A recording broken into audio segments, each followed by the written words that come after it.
ওই রব্বানা আতিনা ফিদ দুনিয়া হাসনাতা ওয়া ফিল আখিরাতি হাসনাতা ওয়া কিনা আযাবান নার। আল্লাহ আমাকে দুনিয়াতে কল্যাণ দাও, পরকালে কল্যাণ দাও, আমাকে জাহান্নামের আযাব থেকে বাঁচাও। দোয়া করি ঠিকই, কিন্তু কাজ করি দোয়ার উল্টা। আর আল্লাহ বলছে কল্যাণ চাও, দোয়া করছো, তাহলে কাজ করো। কি কাজ?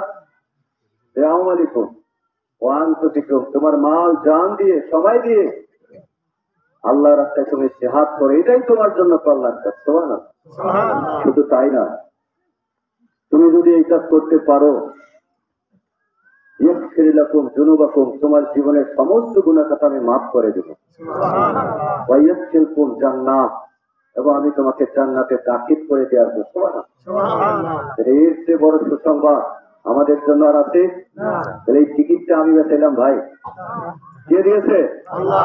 আল্লাহর একটি আয়াত, আল্লাহর কোরআনের বাণী আমরা যখন পৌঁছাই আমাদের ভাইদের মাঝে, আল্লাহ তো আমাদের দায়িত্ব দিয়েছে, তোমার ভিতরে যা আছে সেটা তুমি পৌঁছাও। আমরা পৌঁছাচ্ছি। আর মূর্খরা না বুঝে বলতেছে যে আমরা বলে জান্নাতের টিকিট বেচে।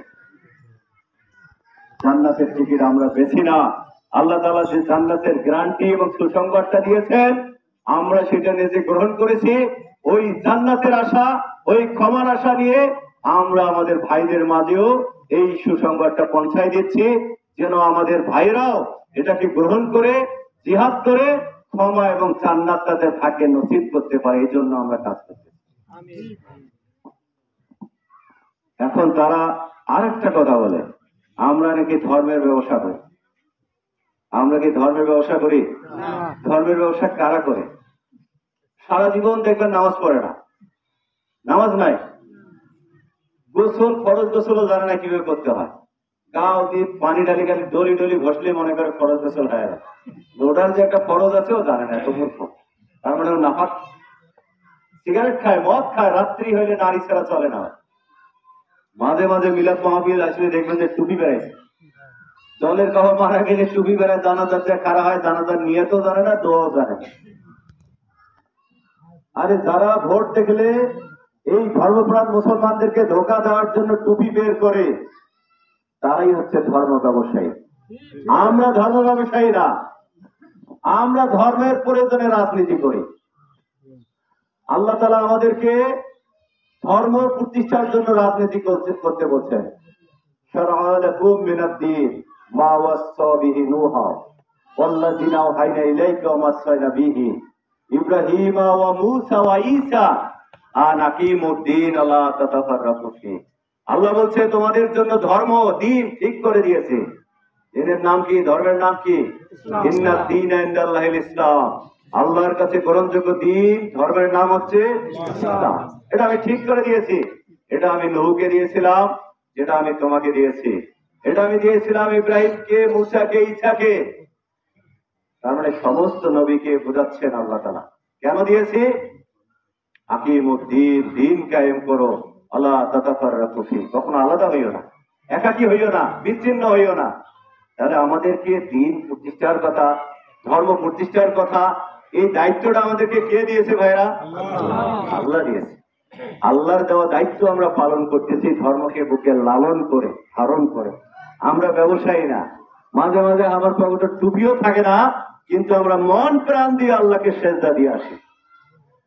আর তোমরা টুপি থাকলেও তোমাদের এখানে কিছু নাই। আলেম কালাম ফুল কলমা কানা গ্রামের মানুষ কিচ্ছু প্রিয় ভাইরা। তাহলে আমরা দিন প্রতিষ্ঠার কাজ আমাদের জন্য ফরজ কিনা বলেন? দিন প্রতিষ্ঠার কাজ ফরজ, এই জন্য আমরা এই আন্দোলনে সামিল হয়েছি। এই কাজটা কি একাকী হবে? কিভাবে হবে?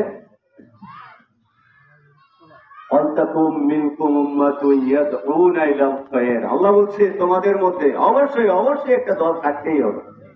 দল কে করতে বলছে? আল্লাহ করতে বলছে কিনা? কোন দল? খুশি হয়েছেন যে ভাই দল তো হামা করি একটা। আল্লাহ তাআলা বলছে ওই দল করবে যে দল সৎ কাজের আদেশ দেয়, অসৎ কাজ থেকে মানুষকে বিরত রাখে, সেই দল করবে। যে দল চাঁদাবাজি করে, মানুষকে হত্যা করে, নিজে নিজেরাও মারে। এই যে মনোনয়ন কোন কোন এলাকায় পায় নাই, মনোনয়ন দেয় নাই তারেক জিয়া, আর গাড়ি ভাঙেছে আমারে না রাস্তা, জনগণের গাড়ি, জনগণের বাড়ি ভাঙেছে, দেখছেন কিনা ভিডিও? আরে ভাই, মনোনয়ন দেয় লন্ডনের লোক, তারেক জিয়া। আমার সাধারণ জনগণ আমার বাস ট্রাক বাড়ি কি দোষ করলো? তুমি আমার বাড়িতে হামলা করলে কেন? তুমি সাহস থাকলে জিয়ার বাড়িতে হামলা করো। তুমি আমার রাস্তায় উঠে আমার জানমালের ক্ষতি করলে কেন? প্রিয় ভাইরা, এরা, এদের কোনো ধর্মকর্ম নাই, এদের কাছে কেউ নিরাপদ না। এই পর্যন্ত এই 5 তারিখের পর থেকে ইউনিট সরকারের সময় ওরা 160 জন মানুষকে হত্যা করছে। সর্বশেষ পুরান ঢাকার এক ব্যবসায়ী সোহাগকে পিটিয়ে পিটিয়ে হত্যা করে পরে পাথর দিয়ে তার মুখটা ফেলে দিয়েছে, দেখেননি ভিডিওতে? এখন তো কোনটা সত্য কোনটা মিথ্যা এটা বক্তৃতা লাগে না, ভিডিও যথেষ্ট। যারা আমার 160টা মায়ের বুক খালি করছে, যারা আমার 160 জন বোনকে বিধবা করছে, যারা আমার যারা আমার ছোট্ট ছোট্ট ভাস্তা ভাস্তিদেরকে ইতিম বানিয়ে দিয়েছে, তাদেরকে কি সমর্থন করা যাবে? তারা ক্ষমতায় গেলে, ক্ষমতায় তখন যায়নি তাতেই অবস্থা, ক্ষমতায় গেলে আওয়ামী লীগের চেয়েও কিন্তু বড় ফ্যাসিস্ট হবে, ঠিক কিনা? এদেরকে কি নির্বাচিত করা যাবে? এরা যে ফ্যাসিস্ট হবে, এরা যে খুনি হবে, এরা যে হত্যাকারী হবে, চাঁদাবাজি করবে, তার প্রমাণ এরা দিয়েছে কিনা বলেন? ক্ষমতায় গেলে ক্ষমতার গরমে এগুলো কমে না বাড়ে? এগুলো বাড়ে। অতএব এগুলো কি বাড়তে দেওয়া যাবে? অতএব এদেরকে ক্ষমতায় পাঠালে বাংলাদেশ শেষ। আমরা যদি বাংলাদেশকে বাঁচাতে চাই, বাংলাদেশের মানুষকে বাঁচাতে চাই, আমরা যদি ফ্যাসিবাদ মুক্ত বাংলাদেশ চাই, তাহলে নব্য ফ্যাসিবাদ, নব্য চাঁদাবাজ, এই খুনিদের হাত থেকে বাংলাদেশকে রক্ষা করতে হবে আমাদের। এদেরকে লাল কার্ড দেখাইতে হবে, লাল কার্ড পারা যাবে না, এদেরকে আমরা লাল কার্ড দেখাবো। আমরা নির্বাচিত তাকেই করব যারা আমাদেরকে কথা দিবে, যারা কোনো হত্যা করে না, যারা আমার বোনকে বিধবা করে না, আমার মায়ের কোল খালি করে না, আমরা তাকে নির্বাচিত করব। যারা চাঁদাবাজি করে না, দুর্নীতি করে না, মানুষের ঘর থেকে গরু চুরি করে না, আমরা তাদেরকে নির্বাচিত করব। প্রিয় ভাইরা আমার, এখানে আমার অনেক মা বোন আছে। আল্লাহ রাসূল যখন দ্বীনের দাওয়াত নিয়ে এসেছিলেন, সর্বপ্রথম তার স্ত্রী মা খাদিজা রাদিয়াল্লাহু আনহার কাছে দাওয়াত দিলেন। মা খাদিজা রাদিয়াল্লাহু আনহা তার দাওয়াত কবুল করেছিলেন, আলহামদুলিল্লাহ। রাসূলের দলে সর্বপ্রথম মুসলমান, রাসূলের দ্বীনকে যিনি কবুল করেছেন, তিনি হচ্ছেন একজন নারী, একজন মহিলা। প্রিয় ভাইরা, আল্লাহ রাসূল যখন দ্বীনের কাজ করতেছিলেন, আজকের বিএনপির মতো সেই সময় জাহেলরা আল্লাহ রাসূলকে কাজ করতে দিচ্ছিলেন না। ঠিক এই জাহেলদের হাতে একজন সর্বপ্রথম শহীদ হয়েছিলেন, তিনিও ছিলেন একজন মহিলা, তার নাম হচ্ছে সুমাইয়া রাদিয়াল্লাহু আনহা। প্রথম মুসলমান নারী, প্রথম শহীদ নারী। আল্লাহ রাসূলের মারা যাওয়ার পর সবচেয়ে বেশি হাদিস যিনি বর্ণনা করছেন, তিনি হচ্ছেন আয়েশা রাদিয়াল্লাহু আনহা। তিনিও কি একজন নারী। আমাদের সমাজে আমাদের অনেকের স্বামী আছে, আল্লাহ বিল্লাহ ধার ধারে না, নাস্তিকের মতো চাল চলন। অনেক বোনের স্বামী আছে না, ভিন্ন ভিন্ন দল করে। প্রিয় বোনেরা, ফেরাউন ছিল একজন কাফের, আল্লাহর সাথে যে ফাইট করত, সেই ফেরাউনের ঘরে, এরকম জালেমের ঘরে একজন ইমানদার নারী ছিল, তার নাম হচ্ছে কি আসিয়া। তার নাম কি? তাহলে ফেরাউনের ঘরেও ইমানদার ছিল, আলহামদুলিল্লাহ। তাহলে আমার বোনেরা হচ্ছে খাদিজার উত্তরসূরি, আমার বোনেরা হচ্ছে সুমাইয়ার উত্তরসূরি, আমার বোনেরা হচ্ছে আয়েশা রাদিয়াল্লাহু আনহার উত্তরসূরি, আমার বোনেরা হচ্ছে আসিয়ার উত্তরসূরি। তারা দিল দিয়ে, আত্মা দিয়ে ইসলামকে ভালোবাসে, আমাদের চেয়েও বেশি ভালোবাসে, তাদের আমল আমাদের চেয়ে অনেক উন্নত। কি বলে? আমাদের বোনেরাই মূলত সামনের দিনে ওই খাদিজার মতো সবার সামনে থাকবে, দিন প্রতিষ্ঠার জন্য আমার বোনেরা ভূমিকা রাখবে, ইনশাআল্লাহ।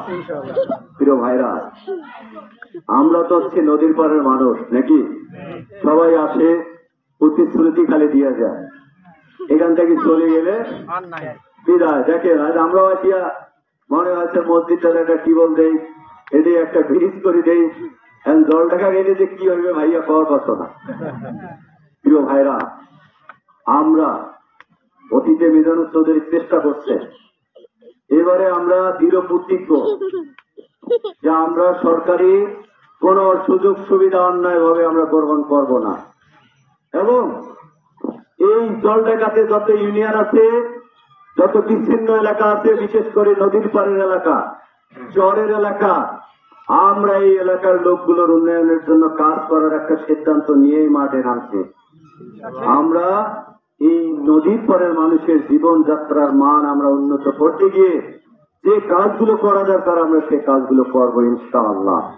আমার কাছে মনে হয় যে নদীর উপরে একটা বড় ব্রিজ, আপনাদের এখানে একটা ব্রিজ হয় দেখে ভাঙে গেছে, ওটা পারে না। আমার জীবনে আমি এই প্রথম আসলাম। আমি কথা দিয়ে যাচ্ছি, ওবায়দুল্লাহ সালামে নির্বাচিত হলে এই দাউয়াবাড়ির দুটা ব্রিজ করার জন্য আমরা তাকে বাধ্য করবো ইনশাআল্লাহ। এবং রাস্তাগুলোতে এখন যেখানে পিচ ঢালাই করা যায় সেখানে পিচ হবে। আর একটা সহজ পদ্ধতি চলে এসেছে, রড সিমেন্ট দিয়ে ঢালাই। এই রড সিমেন্ট দিয়ে ঢালাই কিন্তু খুব সহজে করা যায়। ভালোভাবে ঢালাই করলে একটা রাস্তা দেখবেন যে 30-40 বছর আপনাদের কিচ্ছু হবে না। এই রাস্তাগুলোতে তো আগের সরকার পার ঢুকে গেছিল ভাতা। আমরা কথা দিচ্ছি লোহার রড দিয়ে আমরা এই রাস্তাগুলো একাদমাগুলো সই সমান করে দেবো, বিশেষ করে মূল যে রাস্তাটা বের হয়ে যাবে। প্রিয় ভাইরা, আমাদের নদীর পরের মানুষের সবচেয়ে বড় সমস্যা যেটা আমি মনে করি, আমিও ফিল করি, যে আমাদের শিক্ষা, চিকিৎসা সেবা, আমাদের চিকিৎসা সেবায় আমরা মাঝে মাঝে সমস্যায় পড়ে যাই। আমাদের এলাকাতে যে পরিবার পরিকল্পনার কেন্দ্রগুলো আছে, ইউনিয়ন ভিত্তিক এই কেন্দ্রগুলোকে একটা করে ডাক্তার দেওয়ার ব্যবস্থা করে এই কেন্দ্রের মাধ্যমে কিভাবে চিকিৎসা করা যায় আমরা সেই উদ্যোগ গ্রহণ করব। এবং এখান থেকে কিভাবে দামি দামি ওষুধ, অ্যান্টিবায়োটিক আমার ভাইদেরকে, আমার বোনদেরকে দেওয়া যায় আমরা সেই ব্যবস্থা নেব। পাশাপাশি আমাদের জলঢাকাতে যে স্বাস্থ্য কেন্দ্র আছে, এই স্বাস্থ্য কেন্দ্রগুলোতে বেহাল অবস্থা। এখানে যাবেন, একটা প্যারাসিটামল ছাড়া আর কিছু দেয় না, প্যারাসিটামল দেয়। একটু ভাই খারাপ দেখলে refer to Rangpur medical college, তাই না? এলা রংপুর যাও। শহর থেকে একটা মানুষ হুট করে মেডিকেলে গেছে, এরা রেফার করে দিল, অথচ চিকিৎসাটা জলঢাকাতেই হয়। রেফার করে দিয়ে আমার ওই ভাইকে, আমার ওই মাকে, বোনকে তারা বিপদে ফেলাই দিল। হুট করে এখন টাকা কোথায় পাবে, মাইক্রো কোথায় পাবে, কে যাবে আমার ওই ভাইকে নিয়ে? একটা পেরেশানির মধ্য দিয়ে, টেনশনের মধ্য দিয়ে, সুদের উপর হোক, যে কোনো বন্ধক দিয়ে হোক, টাকা নিয়ে এখন জীবন বাঁচাও। আমরা সিদ্ধান্ত নিয়েছি ভাইরা, আমরা এটা করব। আমরা নির্বাচিত হলে ওই মেডিকেলের পরিচালক, ডাক্তার, স্টাফদেরকে নিয়ে আমরা বসে তাদেরকে নিয়ে আমরা রুদ্রদ্বার বৈঠক করে আমাদের একটাই কমিটমেন্ট হবে, ওবায়দুল্লাহ সালামীকে জলঢাকার মানুষ নির্বাচিত করেছে তাদের স্বাস্থ্য সেবা নিশ্চিত করার জন্য। অতএব এই মেডিকেলে আর কোনো অন্যায়, আর কোনো চুরি চামারি চলবে না। এখানে যারা আসবে তাদের চিকিৎসা এখানেই হবে। এখানেই উন্নত চিকিৎসার জন্য কি করা লাগে সেটা আমাদেরকে বলে, আমরা সেই ব্যবস্থা করি। আমার কোনো ভাইকে যেন সামান্য অসুখের কারণে রংপুরে যেতে না হয়, হয়রানি হইতে না হয়। এই মেডিকেল গুলোতে যাবেন, একটা যদি টেস্ট দেয় এক্সরে, আমার মেডিকেলের এক্সরে মেশিনের কাছে গেলে এক্সরে মেশিন খারাপ, প্যাথোলজি টেস্ট দিবে, প্রস্রাব পায়খানা, প্যাথোলজি মেশিন চলে না। তোমরা বাইরে যাই ক্লিনিক আছে, করে নিয়ে আসো। ক্লিনিকের এক্সরে মেশিন, প্যাথোলজি মেশিন গুলো কম দামে, ওগুলো বেসরকারি, ওগুলো ভালো আছে। আর কোটি কোটি টাকা খরচ করে মেডিকেলের এক্সরে মেশিন আছে, প্যাথোলজি আছে, এগুলো নষ্ট। কেন নষ্ট হয়, কারা নষ্ট করে, কি চক্রান্ত আছে আমরা ওটা খুঁজে বের করে ওই এক্সরে মেশিন, প্যাথোলজিক্যাল সমস্ত যন্ত্রকে চালু করে আমরা জলঢাকার মানুষ যারাই চিকিৎসা নিতে যাবে প্রতিটা টেস্ট ওই মেডিকেলে করানোর আমরা ব্যবস্থা করবো ইনশাআল্লাহ। আমরা এর জন্য একটা মনিটরিং সেল তৈরি করব। ওই সেলের কাজই হবে আমার জলঢাকার ভাই বোনদের চিকিৎসা সেবা নিশ্চিত করা। প্রিয় ভাইরা, এখানে যে বেড আছে, এই বেড গুলো আমরা নির্বাচিত হলে এই বেডের সংখ্যা আমরা বৃদ্ধি করবো ইনশাআল্লাহ। স্বাস্থ্যের ব্যাপারে আমাদের একটা পরিকল্পনা আছে, আমরা এটা নিয়ে কাজ করব। আজকে আমাদের শিক্ষা ব্যবস্থা দুর্বল। আমাদের এই এলাকায় তো অনেক প্রাইমারি স্কুল আছে, কিন্তু যেভাবে লেখাপড়া হওয়া দরকার এই স্কুলগুলোতে সেইভাবে লেখাপড়া হয় না। আমাদের ছেলেমেয়েরা, আমরা তো চাষাবাদ আবাদ সবাদ করে খাই, বেশি বেশি বেতন দিয়ে, উচ্চ বেতন দিয়ে ইন্টার গার্ডেন বা ভালো স্কুলে পড়ানোর মতন এবিলিটি তো আমাদের নাই, আছে নয়? আমাদেরকে এই প্রাইমারিতে যত পড়াতে হবে।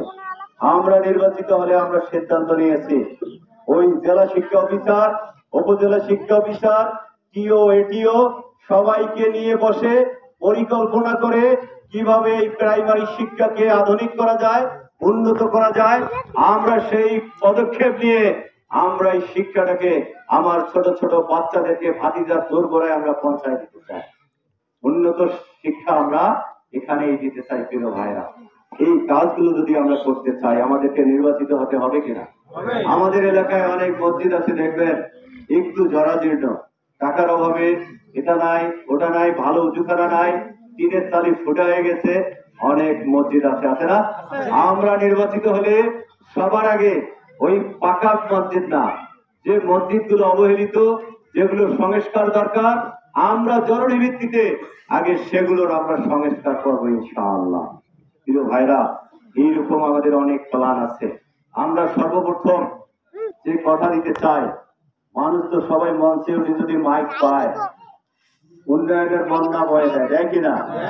আমিও যদি দেই কইবেন যে ভাইও আমার দলের লোক মরা হয়।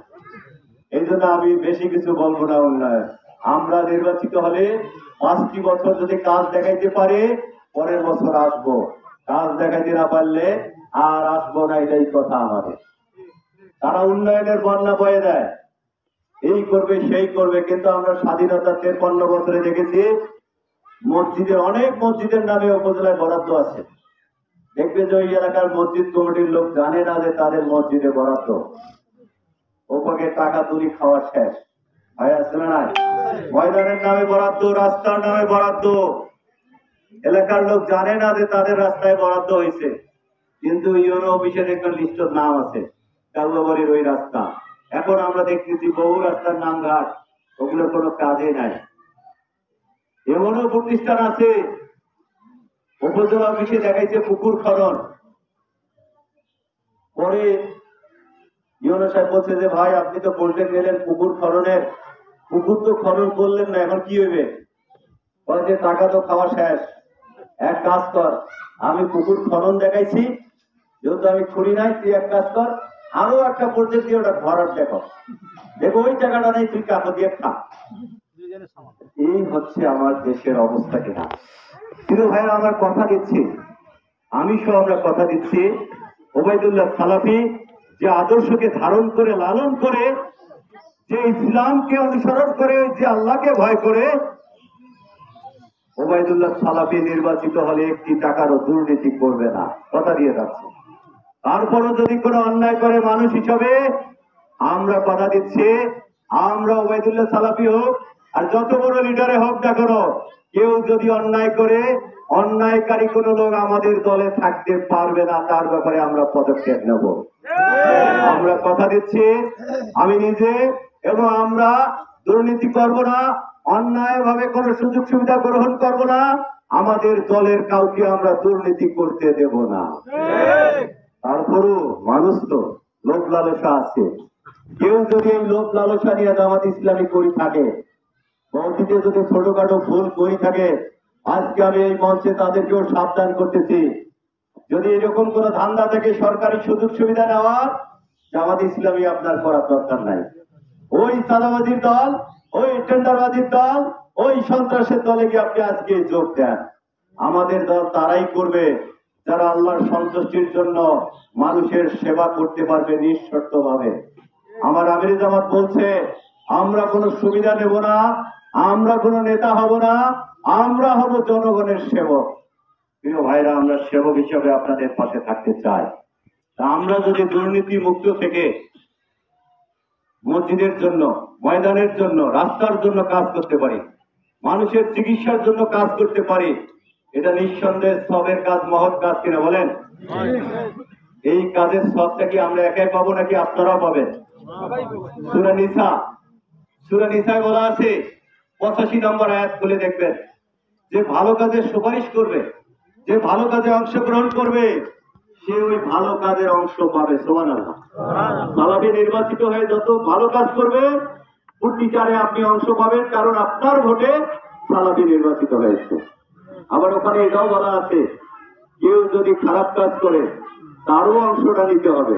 তাহলে আপনার আমার ভোটে নির্বাচিত হয়ে একটা লোক যদি আমার মসজিদের টাকা মেরে খায়, আমার কবরস্থানের টাকা মেরে খায়, আমার রাস্তার টাকা মেরে খায়, গরিবের হক মেরে খায়, এই পাপটা একাই তারও না, আমাদেরও আসবে ঘাড়ে। কারণ আমরা তাকে ভোট দিয়ে জেনে শুনে লোভে পড়ে তাকে নির্বাচিত করেছি। প্রিয় ভাইরা, অতএব সাবধান, কোরআন সবকিছু ফায়সালা দিয়েছে। কাকে ভোট দেবেন, কাকে ভোট দেবেন না, ভালো করলে কি পাবে, খারাপ করলে কি পাপ করবে, আমার পবিত্র কোরআনে, আল্লাহর প্রেরিত কোরআনে সব কিছু দেওয়া আছে। বলেন সুবহানাল্লাহ। কাকে ভোট দিতে হবে আল্লাহ তাআলা সেটাও বলে দিয়েছেন সূরা নিসা 58 নম্বর আয়াত, ইন্নাল্লাহা ইয়া'মুরুকুম আন তুআদ্দিল আমানাতি ইলা আহলিহা। আল্লাহ তাআলা বলছে যে তোমরা তোমাদের আমানত যোগ্য লোকদেরকে দিয়ে দাও। তাহলে এখানে ভোটটাকে বলা হয়েছে একটা আমানত। এই আমানতটা কাকে দিতে বলছে? যোগ্য লোককে দিতে বলছে। কে দিতে বলছে? তার মানে যার হক তাকেই দিতে বলছে আল্লাহ। এখন যোগ্যকে যে চাঁদাবাজি করে, টেন্ডারবাজি করে, বাটপারি করে, আল্লাহকে মানে না, রসুলকে মানে না, আল্লাহ বিল্লাহ করে না, তাদেরকে, যারা দিন প্রতিষ্ঠার বিরোধিতা করে তাদেরকে, যারা ইনসাফ কায়েম করতে চায়, যারা দিন কায়েম করতে চায়, যারা আল্লাহর আইন চালু করতে চায়, যারা আমার গরিব দুঃখের অধিকার দিতে চায়, তারাই হচ্ছে যোগ্য। তাদেরকে আমাদের এই ভোটটা দিতে হবে। আমরা কি পারবো? ইনশাআল্লাহ। প্রিয় ভাইরা আমার, জি প্রিয় ভাইরা, বিরক্ত হচ্ছেন নাকি? তারা তো বিভিন্ন ব্যক্তিকে সামনে রেখে দল করে, অমুক ভাই তমুক ভাই করে না। আমরা কিন্তু কোনো ব্যক্তিকে সামনে রেখে দল করি না। আমাদের সামনে আছে একজন মহান ব্যক্তি, একটা মহান আদর্শ, তিনি হচ্ছেন হযরত মুহাম্মদ সাল্লাল্লাহু আলাইহি সাল্লাম। প্রিয় ভাইরা, যারা ব্যক্তিকে কেন্দ্র করে রাজনীতি করে বিধায় নির্বাচন আসলে তাদের ব্যক্তিরা দেখবেন যে কোটি কোটি টাকা খরচ করে। আচ্ছা, এত টাকা খরচ করতেছে, এই টাকাটা কি আর তুলবে না? নাকি এমনি এমনি আপনাদেরকে আসি খোয়া যাচ্ছে? টাকাটা তুলবে। এই টাকা তুলতে গেলে তাকে কি করতে হবে? ওই মসজিদের টাকা মারি খাওয়া লাগবে কিনা? বয়স্ক ভাতা, বিধবা ভাতা, রাস্তার টাকা মারি খাইতে হবে কিনা? মারি খেয়ে তাকে এই টাকাটা তুলতে হবে। প্রিয় ভাইরা, আমাদের ওবায়দুল্লাহ সালাফির কোটি টাকা নাই, আমরা তার কাছে একটি টাকাও নেই নাই। আমাদের এই দলটা কোনো একক ব্যক্তির টাকায় চলে না। আমাদের এই দল জামাত ইসলামের প্রতিটা কর্মী, রোকন, দায়িত্বশীলের টাকায় চলে। আমরা সবাই টাকা দিয়ে ওবায়দুল্লাহ সালাফির ভোট করতেছি একটা উদ্দেশ্যে, যেন ওবায়দুল্লাহ সালাফিকে একটি টাকারও দুর্নীতি করতে না হয়। তাহলে সবার টাকা দিয়ে যে ভোট করে, যে ভোট হয়, তাকে কি দুর্নীতি করতে হবে না? এখন হয়তো তোমার কোন ভাই ওমার তো টাকা মেলা, তোমার টাকা, আচ্ছা ওদের টাকা নেই, আমাদের চেয়ে 100 গুণ বেশি, মানলাম 100 গুণ বেশি, কিন্তু আমরা যদি 1000 লোক টাকা দেওয়া শুরু করি, ওই 100 চেয়ে আমাদের টাকা বেশি হবে কিনা বলে? মানুষ কয় না যে জামাতির টাকার বোধ পায় না। কেন পায় না? আমাদের কর্মীর পকেটটাই হচ্ছে আমাদের টাকা। যখন এই সংগঠন টাকা চায়, আমরা টাকা দিই। তাদের ফান্ড তো একসময় পরিচে গেলগেলা হয়ে যায় ভোটের আগে আগে, যে ভাইয়া টাকা দিচ্ছে এখন কি হইবে, আর আমাদের টাকা বের হয়, রিসার্চ করি আমরা। অতএব দশের সাথে একক কোনো ব্যক্তি পারবে? যেখানে আমাদের সাথে আছে হাজার হাজার ভাই এবং বোন, আমাদের সাথে পারবে না ইনশাআল্লাহ। প্রিয় ভাইরা, আমরা নির্বাচিত হলে আমরা এই এলাকায় কোনো প্রতিহিংসার রাজনীতি রাখবো না। কে কোন দল করছে ওই ভেদাভেদ করবো না।